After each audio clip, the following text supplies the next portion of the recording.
음, 아침 행복한 가정을 만드는 7가지 비결.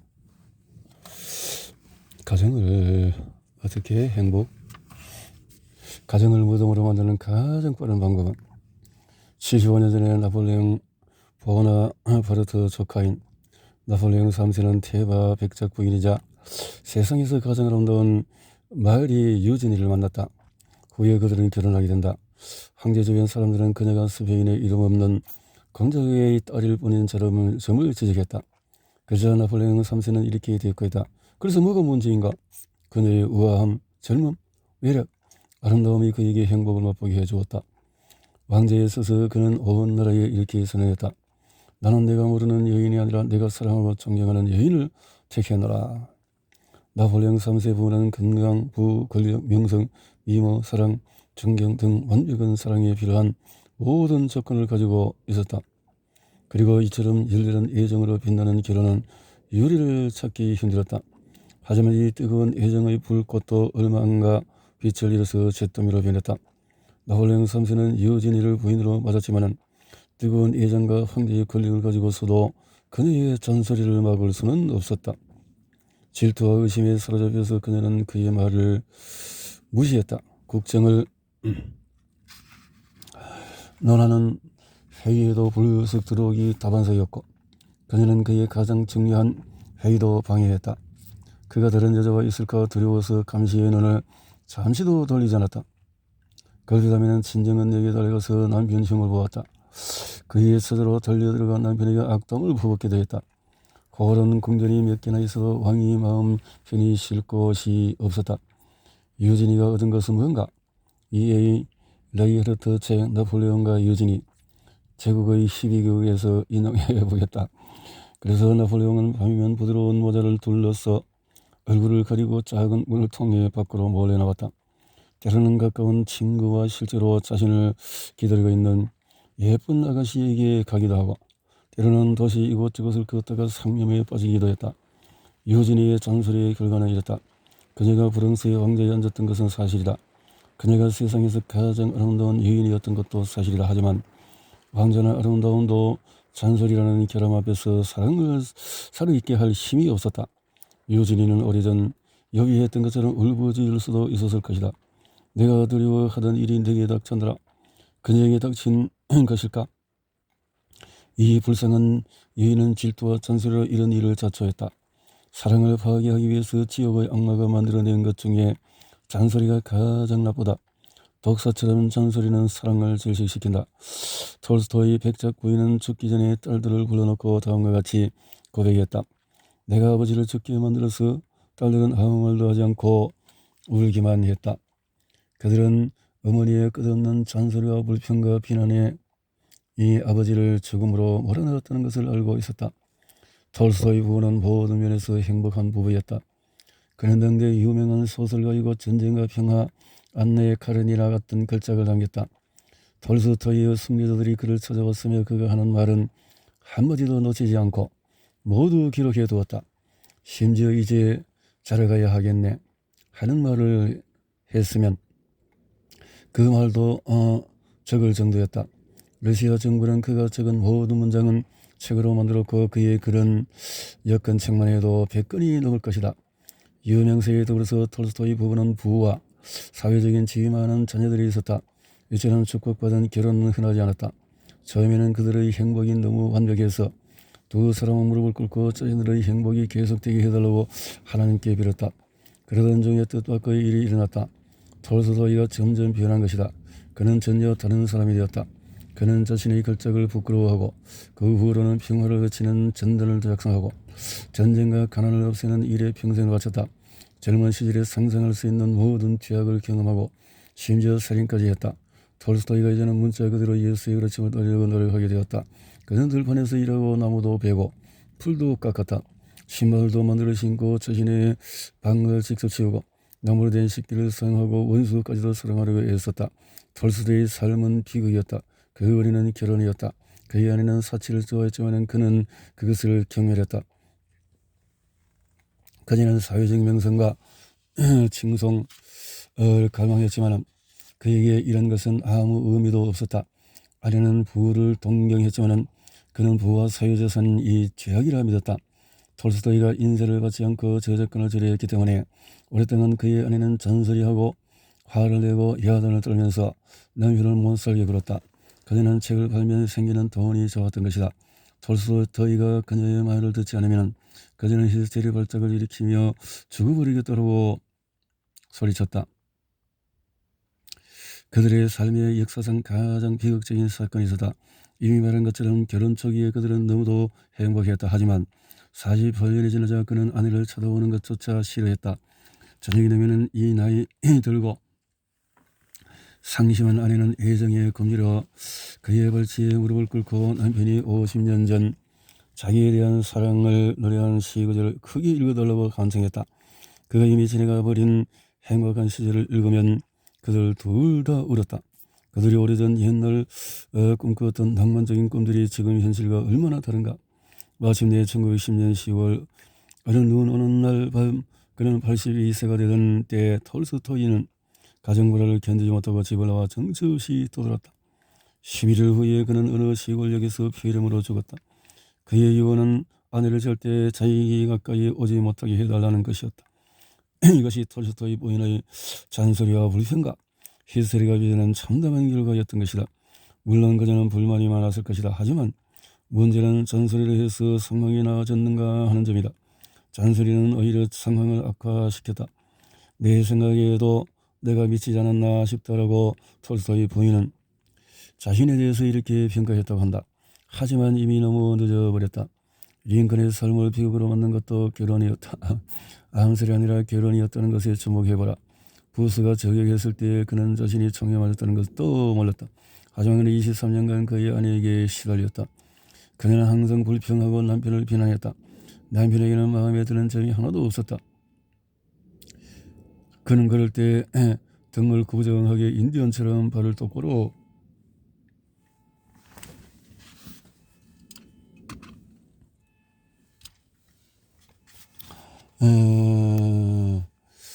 그러면서 걸음걸이가 힘이 없고 움직임이 우아하지 않다고 불평했다. 그녀는 그의 걸음걸이를 흉내내며 자신이 멘텔 부인이 운영하는 렉신트런의 기숙학교에서 배운 것처럼 발 앞과 앞쪽 끝을 먼저 디디며 걸으라고 잔소리를 했다. 그녀는 머리에서 바로 위로 삐쭉 솟은 그의 큰 귀도 싫어했다. 코가 비뚤어졌다. 아랫입술이 튀어나왔다. 폐병 환자처럼 보인다. 발과 손이 너무 크고 머리가 너무 크다며 나무랐다.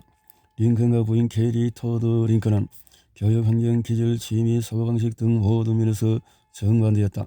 그들은 늘 서로를 못 견뎌했다. 링컨에 관한 최고 권위자로 인정받는 엘버트 J. 베버리지 의원은 이렇게 적었다. 링컨 부인의 크고 날카로운 목소리는 길 건너편에서도 들렸다. 근처에 사는 사람들은 끊임없이 화를 터뜨리는 그녀의 목소리를 들을 수 있었다. 말로 끝나지 않는 경우도 있었다. 때로는 행패도 부렸다. 링컨 부부는 신혼초에 의사의 미망인인 제이콥 얼리 여사의 집에서 하석한 적이 있었다.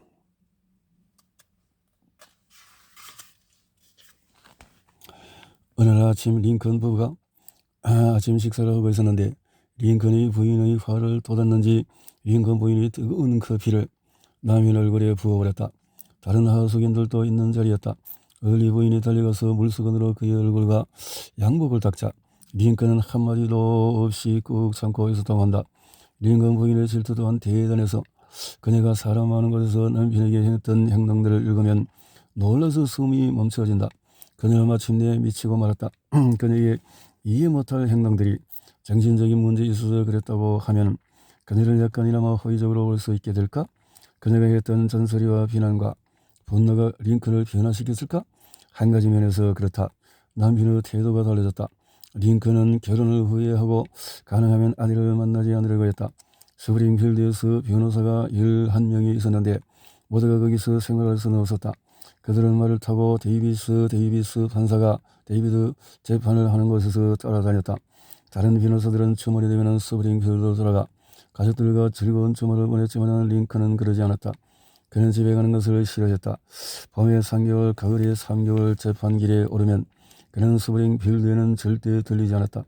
링컨 부인 유진이 왕후 톨스토이 부인들의 잔소리의 결과는 이렇다. 잔소리는 그들의 삶의 비극만을 가져왔을 뿐이다. 가장 소중한 것들을 파괴해버렸다. 뉴욕의 가정재판소에 11년간 근무한 베시 햄버거가 수천 건의 이혼 소송을 소송한 결과 남편이 가정을 떠나는 주요한 원인이 아내의 잔소리 때문이었다.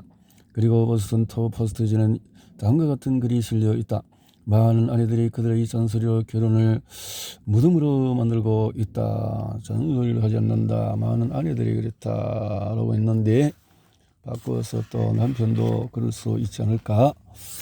남자로. 자, 두 번째, 사랑하며 살자. 나는 일생 동안 바보 같은 짓을 많이 저질렀지만 사랑 때문에 결혼하지 않겠다라고 디즈레일리가 말했다. 그는 53세까지 독신으로 살다가 그보다 15살 많은 돈 많은 가부에게 청혼했다. 연애 결혼일까? 아니다.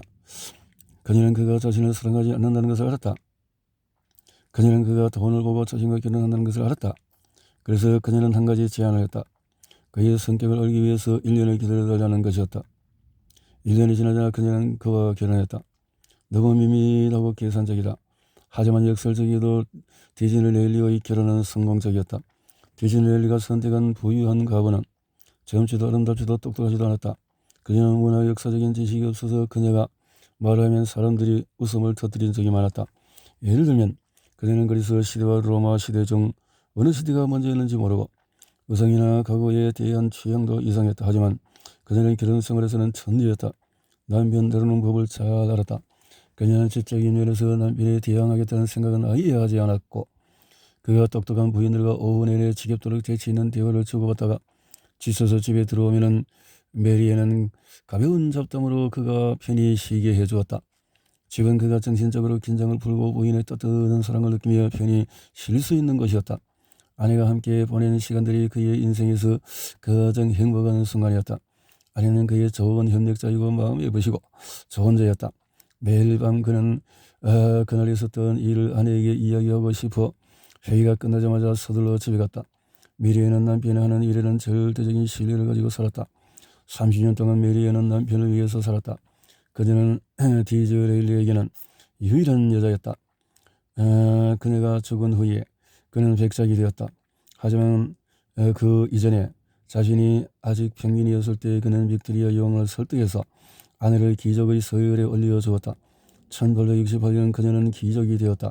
부인이 사람들 앞에서 실수를 저질러도 그는 나무라지 않았다. 그녀를 비웃는 사람이 있으면 그는 정색을 하고 아내를 옹호했다. 메리에는 완벽하지는 않았지만 30년 동안 남편 이야기만 하고 남편을 칭송했다. 결과 디즈레일리는 우리는 30년이나 함께 살았지만 나는 아직 아내가 실증나지 않는다라고 말했다. 디즈레일리는 공공연히 아내가 자신에게 가장 소중하다고 말했다. 아내도 언제나 지인들에게 남편 덕분에 내 삶은 언제나 행복해요 라고 말했다. 두 사람은 이런 농담을 자주 했다. 나는 당신 돈 때문에 결혼한 거야. 맞아요. 하지만 다시 한번 결혼한다면 당신은 나를 사랑하니까 나랑 결혼할 거예요. 디즈레일리도 그것을 인정하고 있었다. 미래는 완벽하진 않았지만 디즈레일리는 그녀의 본 모습을 있는 그대로 사랑한 현명한 남편이었다. 헨리 제임스가 다음과 같이 말했다. 관계를 맺는 데 있어 먼저 알아야 할 것은 상대가 나의 행복 추구 방식을 바꾸려 하지 않는다면 나도 상대방의 방식을 인정해 주어야 한다는 점이다. 가족으로 함께 성장하기라는 책에서 릴랜드 버스트 우드는 말했다. 자신에게 맞는 사람을 찾는다고 해서 결혼에 성공하는 것은 아니다. 자신도 상대에게 어울리는 사람이 되어야 한다. 상대를 바꾸려고 하지 마라. 상대를 바꾸려고 하지 마라. 이렇게 되어졌네요. 좋은 내용이죠.